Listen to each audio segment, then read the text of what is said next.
नमस्सिद्धेभ्यः। नमः श्री वर्धमानाय निर्धूतकलिलात्मने सालोकानां त्रिलोकानां यद्विद्यादर्पणायते। अहिंसा परमो धर्म की, महावीर भगवान की। प्रातः स्मरणे परम पूजाचार्य गुरुवर श्री विद्यासागर जी मुनि महाराज की जय।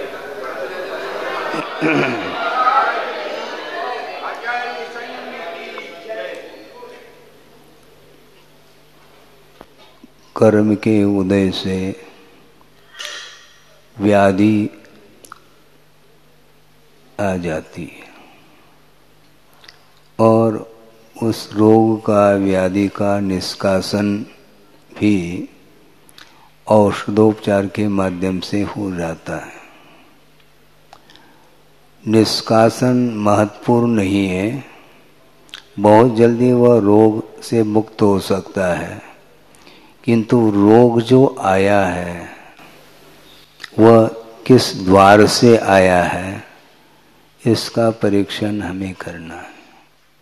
नहीं तो बार बार व्याधि होती है और औषध लेते हैं, क्योंकि औषध दान का प्रावधान तो है ही आगम में, तो हम दवाई लेते चले जाएंगे, किंतु रोग का निष्कासन इसलिए नहीं होगा जिस द्वार से रोग का प्रवेश हो रहा है उस द्वार को हम बंद नहीं कर पा रहे हैं।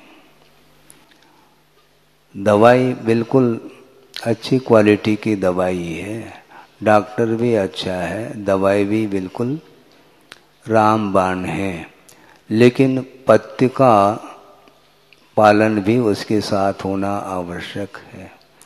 परहेज नहीं रखेंगे तो रोग बढ़ेगा। औषधि के द्वारा रोग बढ़ रहा है ऐसा नहीं है, वह आहार के द्वारा ही रोग आया है।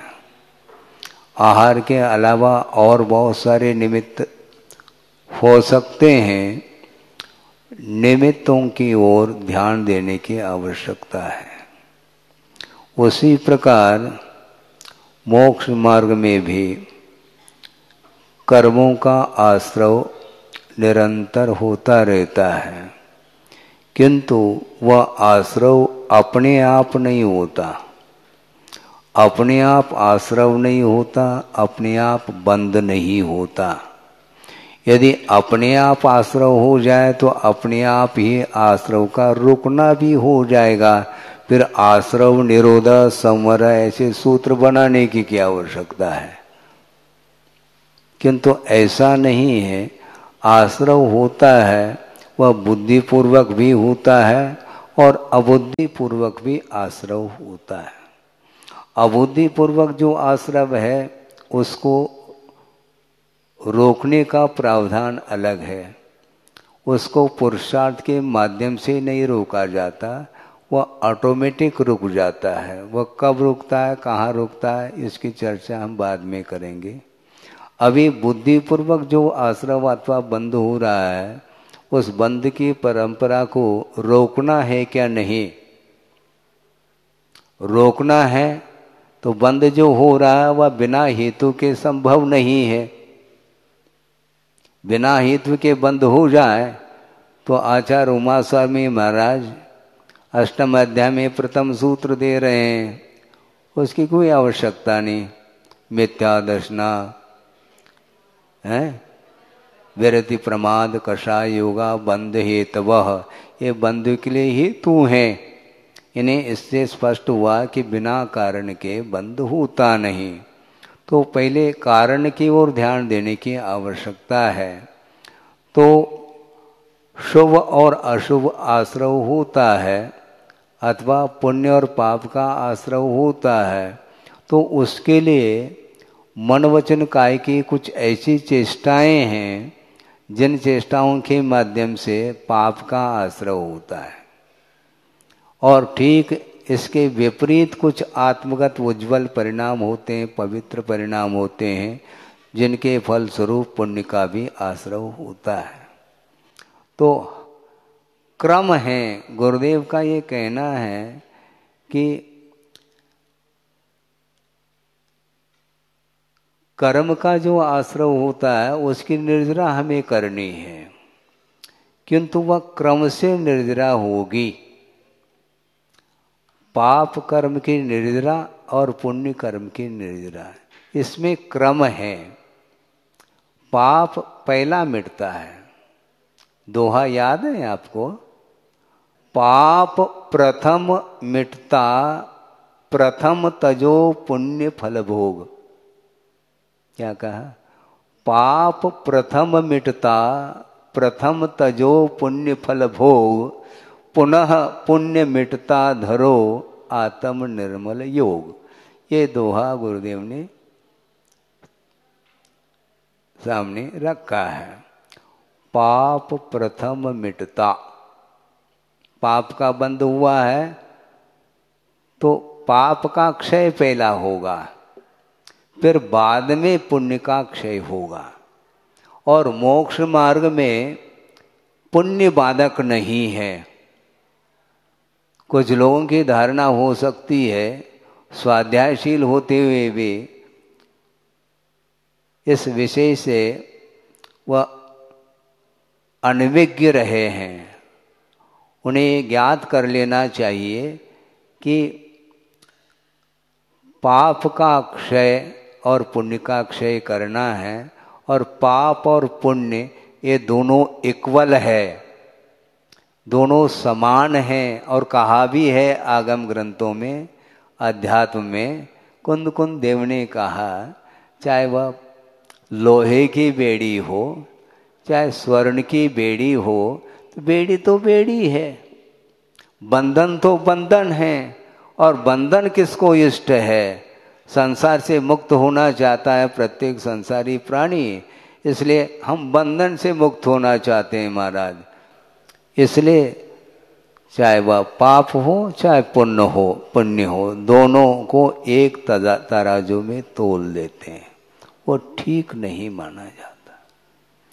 पुण्य और पाप ये दोनों बेड़ी तो हैं, क्योंकि जम संसारम प्रवेश यदि कहा, जो संसार में प्रवेश कराता है वह सुशील कैसा हो सकता है, ये कहा कुंद कुंद स्वामी ने।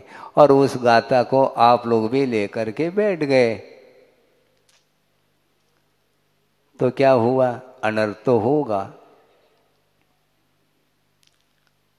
पहली कक्षा का छात्र है और एक एमए का छात्र है, दोनों छात्र ही तो है। तो एमए कक्षा में जो बुक्स हैं उनको दे दो फिर पहले कक्षा वाले को, कोई प्रयोजन सिद्ध होगा क्या? नहीं होता है। उसी प्रकार यहाँ पर भी कहा जा रहा है कि पुण्य और पाप इन दोनों का आश्रय भिन्न भिन्न परिणामों से होता है। तो उसमें क्षय करना चाहते हैं तो सर्वप्रथम पाप का ही क्षय होता है। और पाप का जो क्षय होता है वह किससे होता है? पाप प्रथम मिटता, प्रथम तजो पुण्य फल भोग। पुण्य को छोड़ने के लिए नहीं कहा, पुण्य का जो फल है उसके त्याग की बात कही जा रही है। मतलब अर्थ यह हुआ कि मोक्ष मार्ग में पुण्य बाधक नहीं, किंतु पुण्य का जो फल है बड़े चाव से उसका उपभोग करता है संसारी प्राणी, इसलिए वह पाप से दूर नहीं हो सकता, अथवा पाप का क्षय नहीं कर पाता। पाप का क्षय करना हो तो पुण्य के फल से दूर रहो, क्योंकि पाप बीजे कहा है। पुण्य का जो फल है उसका उपभोग वह करेगा तो निश्चित रूप से वह पंचेंद्रिय के विषयों से उत्पन्न होने वाला जो सुख है वह पाप बीजे, ऐसा कहा है। तो पाप का बीज बोना चाहो क्या पुण्य का बीज बोना चाहो? बोलो। पुण्य का बीज बोना चाहो और पाप का बीज बोता चला जा रहा है। हम ये पूछना चाहते हैं, बहुत ही गहराई है इस विषय में, प्रसंग में, इसलिए कहा जा रहा है कि ऐसा कौन सा सम्यक दृष्टि होगा जो श्रद्धान का तो विषय बना ले कि यह पंचेंद्रिय संबंधी जो सुख है वह पाप का बीज है। तो बीज है तो बीज को बोना चाहो क्या महाराज? फिर आजीविका कैसे चलेगी? जीवन यापन हम कैसे करेंगे? सब कर सकते हैं। लखपति का भी जीवन चल रहा है, करोड़पति का भी जीवन चल रहा है, और अरबपति खरबपति का भी जीवन चल रहा है। लखपति उपवास थोड़ी है, वो भी भोजन करता कि नहीं करता? वो भी पाव भरी आटा करता है। अरबपति है तो बोरी की बोरी ले ले, ऐसा थोड़ी होता है। खाने पीने में वस्तु उतनी ही आती है। तो ये सारा का सारा पाप का जो बीज बोया जा रहा है और फिर भी मैं सम्यक दृष्टि हूं ऐसा कहता है, वह श्रद्धान किस काम का है? हे को हे के रूप में श्रद्धान भी करो और मैं अरबपति बनूं खरबपति बनूं उसकी पूर्ति में लगा हुआ है। और अरबपति भी ये ध्यान रखो, अरबपति और खरबपति भी हैं तो वह व्यापार बंद नहीं, उसका व्यवसाय बंद नहीं किया उसने, और की भूख बनी हुई है। इसी को बोलते हैं पाप का तुम क्षय करना चाहो तो क्षय करने का रास्ता ये ठीक नहीं, ये होता है। महाराज वो तो अविरत सम्यक दृष्टि है, अविरत सम्यक दृष्टि। अपने आप टाइटल दे दिया आपने, मैं अविरत सम्यक दृष्टि हूँ। मतलब श्रद्धान सम्यक तो है आपके पास, नहीं है ऐसा मैं कहने का साहस नहीं करूँगा, किंतु कार्य को देखते हुए अपने आप ही प्रश्न चिन्ह खड़ा हो जाता है। एक व्यक्ति आए, महाराज हम परिग्रह परिमाण करना चाहते हैं। अच्छी बात है, तो क्या कितना रखना चाहो? महाराज हम 50 अरब का परिमाण करना चाहते हैं, क्योंकि परिमाण किया है। 50 अरब के बाद एक हम पाए भी नहीं रखेंगे तो परिमाण तो कहलाया है। उसको ये तो ख्याल नहीं है अपने जीवन में वो करोड़पति बनना भी बहुत कठिन हो रहा है, इसके उपरांत भी मैं 50 अरब रखता हूँ, 1 खरब रखता हूँ, इस प्रकार कह करके वो दुरुपयोग करता है और हाथ जोड़ रहा है, महाराज हमने तो परिमाण तो कर लिया। अच्छी बात है भैया, ये भी कोई परिमाण है क्या? गुंजाइश क्या है ये देखो आप, उसके अनुरूप परिमाण कर लो। अपने जीवन में वह करोड़पति तक बनना बहुत कठिन हो रहा, फिर भी अरबपति की आशा बनी हुई है। तो ऐसी स्थिति उन्हें ही पूछना चाहता हूँ कि तुम्हारी वह श्रद्धा किस काम की है? पाप बीजे भी कहो और पाप का अर्जन भी करते चले जाओ। अपने आप वित्त आने वाला नहीं, वित्त के लिए पुरुषार्थ करने की आवश्यकता है। और वह पुरुषार्थ करते करते नीति न्याय का आलम्बन लिया नहीं और अनीति के सहारे वह वित्त का अर्जन करता करता करता चला जाता है। और मान लो जीवन में वह खरबपति भी बन गया, किंतु उसका भविष्य क्या है?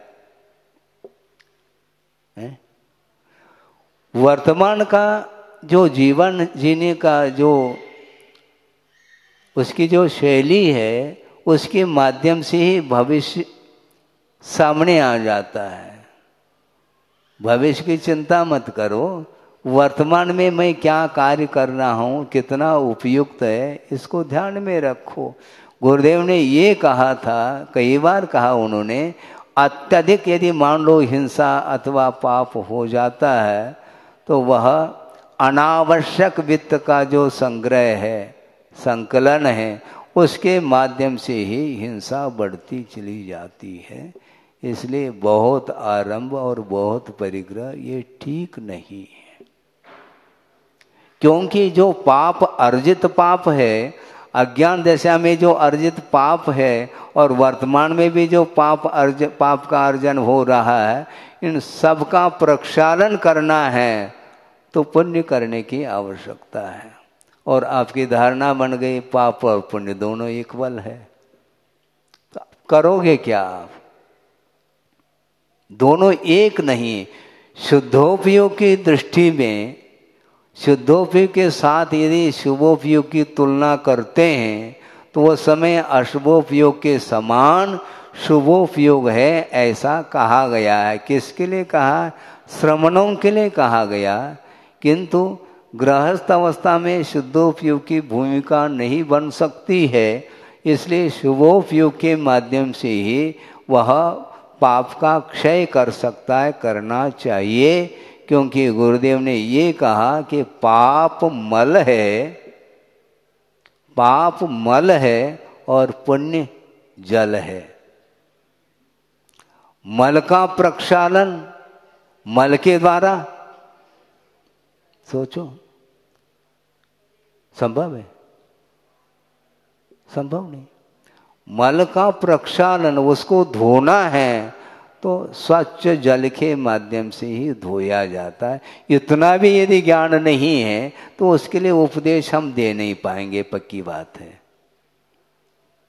इतना कॉमन सेंस भी नहीं है तो उसको हम क्या उपदेश देंगे? वो कह रहा है कि महाराज मैं 50 अरब रखना चाहता हूँ और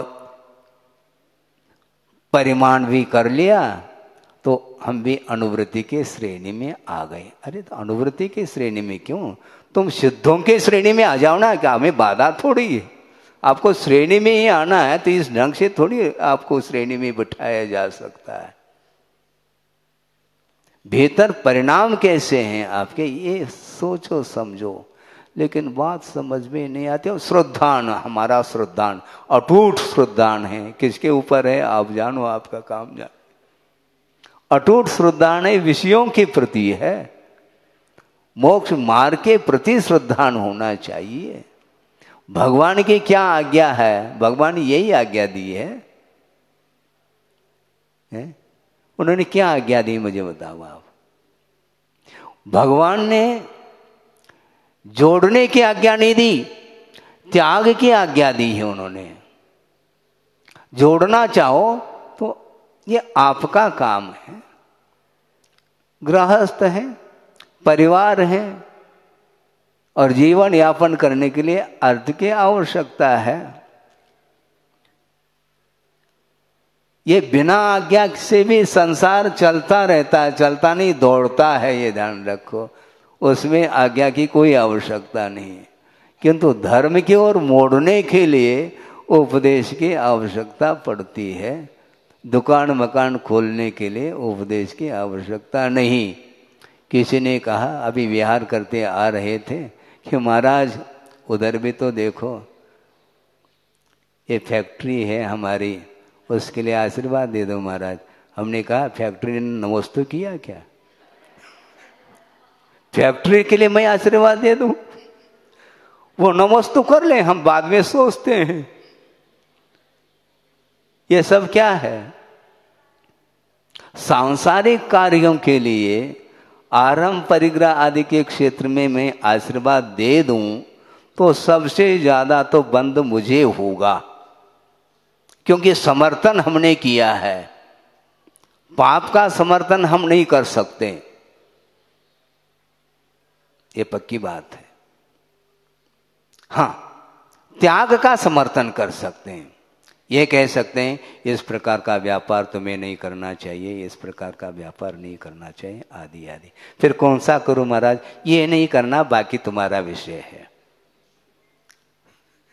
क्योंकि कोई भी तुम व्यवसाय करोगे उसमें आरंभ तो होगा, और बिना आरंभ के परिग्रह का संचय संभव नहीं है। इसलिए उसमें मेरा आशीर्वाद नहीं है, त्याग के क्षेत्र में मेरा आशीर्वाद है। पहली मछली छोड़ो, ये त्याग का आशीर्वाद। त्याग के लिए आज्ञा दी है, बाकी सब ले इसलिए आज्ञा दी क्या? इसके लिए संभव नहीं। वो बिना आज्ञा की वो ले रहा है, हमने छुड़ाया है। तो इसलिए ये सब जो है घूम फिर करके उधर ही ध्यान है इसका। तो पाप मल है और पुण्य जल है। पुण्य के माध्यम से पाप को धोना चाहो तो धो सकते हैं, नहीं है तो पाप की गठरी और बड़ी होती चली जाएगी। उसको कहाँ पर उसको धोओगे? संभव नहीं है। वो दुर्गति का कारण पुण्य नहीं है, वो पाप है। श्रद्धान का भी विषय बनाओ, ये पंचेंद्रिय के विषय ये है कहो, और त्याग की बात आ गई तो 50 अरब महाराज हम रखना चाहते हैं, बाकी 1% भी नहीं रखना चाहते हैं। ये बात आ गई। सोचो, विचार करो, क्या विचार है मन में?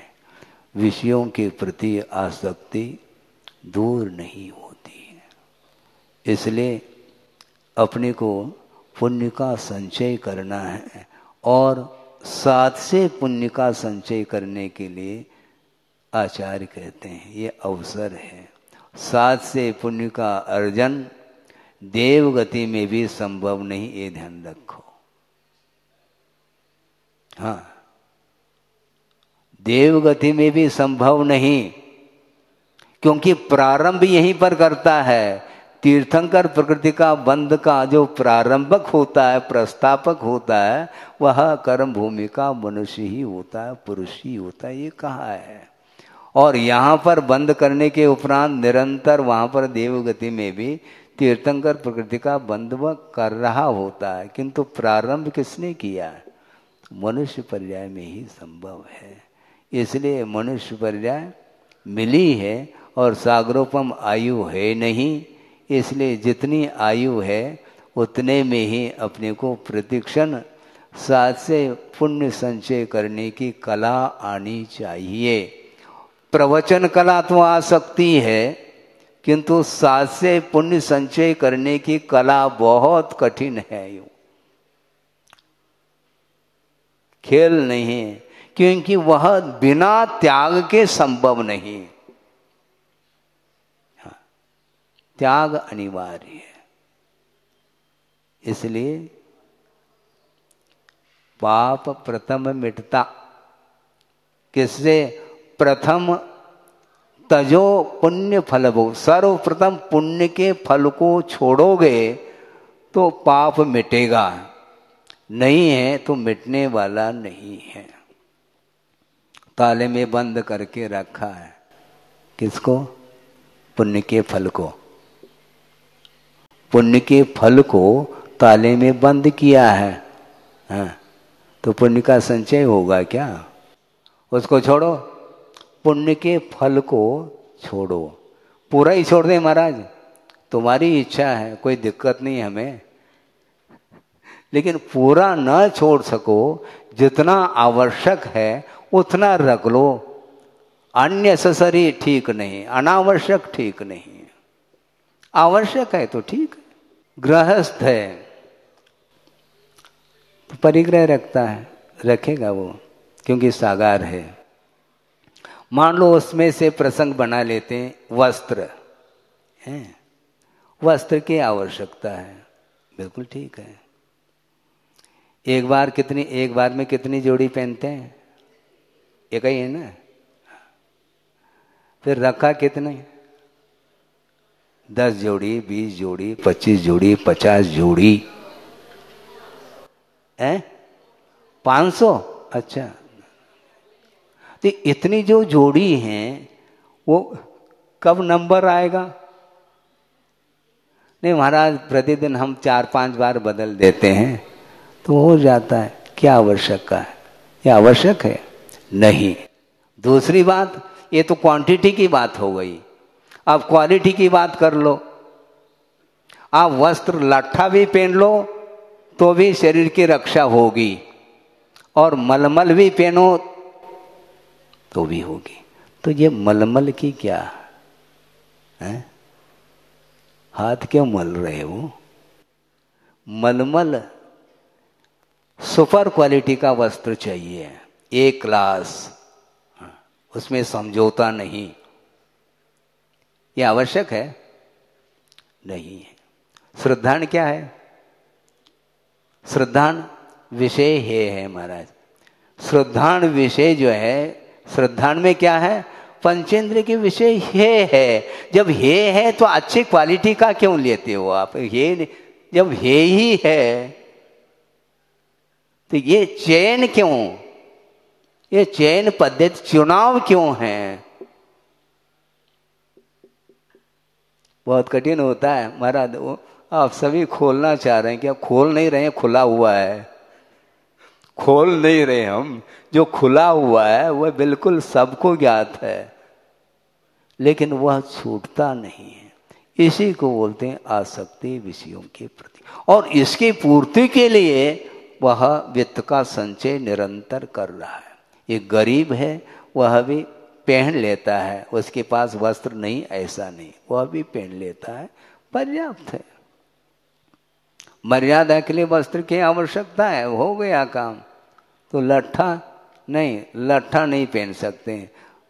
हाँ, और वह हाई सुपर क्वालिटी का चाहिए तो उसके लिए लठमार करने की आवश्यकता पड़ेगी। यानी असत्य का सहारा लेना पड़ेगा, उसके बिना वह संचय होगा नहीं उसका। तो यही करना है क्या?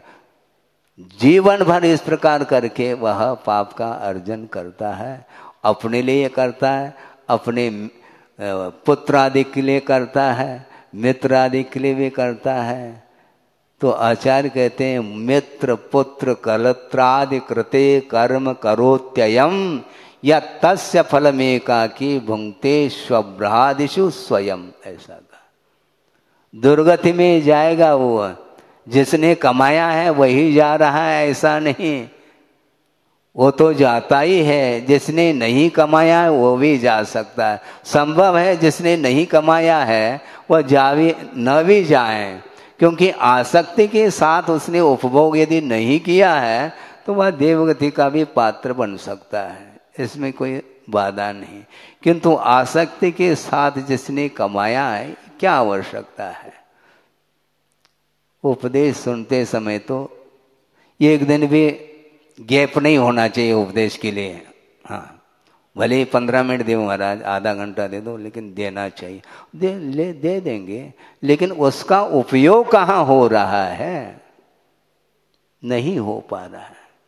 तो इसलिए साथ से पुण्य संचय करने की कला आनी चाहिए। मात्र ये हे है कहने मात्र से थोड़ी है रहा वो है। 50 अरब रखने की बात करता है तो वह ये मान रहा है क्या मान रहा है? मुझे बताओ। इसलिए विलासता में जीवन जीने वाला व्यक्ति कभी भी उसका उत्थान संभव नहीं। महाराज फिर चक्रवर्ती की क्या हाल हो? आप चक्रवर्ती हो क्या? है? चक्रवर्ती के पास जो वैभव मिला है उसे, उसने अतीत में जो पुण्य का संचय किया है, साथ से पुण्य का संचय किया, उसका प्रतिफल उसको मिला है। तुम क्या करोगे? और साथ से पुण्य का संचय त्याग के बिना संभव नहीं। अतीत में जिसने रत्नत्रय की आराधना की है उसके फलस्वरूप किसी को चक्रवर्ती पद मिलता है, किसी को इंद्र पद मिलता है, किसी को तीर्थंकर पद मिलता है। ये पद मिलता है, लेकिन ये त्याग के फलस्वरूप पद मिले हैं। और त्याग आप करोगे, कितना कर पाओगे बताओ? इसलिए श्रद्धान रखते हुए अपने को समय रहते चारित्र के क्षेत्र में भी कदम बढ़ाना चाहिए। उसके माध्यम से ही, चारित्र के माध्यम से ही सम्यक दर्शन में और निर्मलता आती है और उसका स्तर बढ़ जाता है। सम्यक दर्शन की जो लब्धि स्थान है वह भी त्याग आदि के माध्यम से ही संभव है, ऐसा कहा है। ज़्यादा समय न हो तो कम से कम ये दोहा याद रखें। और ये पाप मल है और पुण्य जल है। जल हो आपके पास तो मल को धो पाओगे, नहीं तो मल के द्वारा तो मल का प्रक्षालन संभव नहीं। इसलिए आपको क्या करना है आपका विषय है, मेरा तो इतना ही कहना है, मेरा नहीं कहना है। जो आचार्यों ने कहा है उसको हम आपके सामने आगम के आधार से रखा है। इसलिए संसार का विच्छेद यदि करना चाहो तो निश्चित रूप से पुण्य का संचय करो, और पुण्य के संचय करने के फलस्वरूप जो फल मिलता है उसका परित्याग करते हुए पाप का क्षय किया जा सकता है। करें इस पवित्र भावना के साथ। अहिंसा परमो धर्म की जय।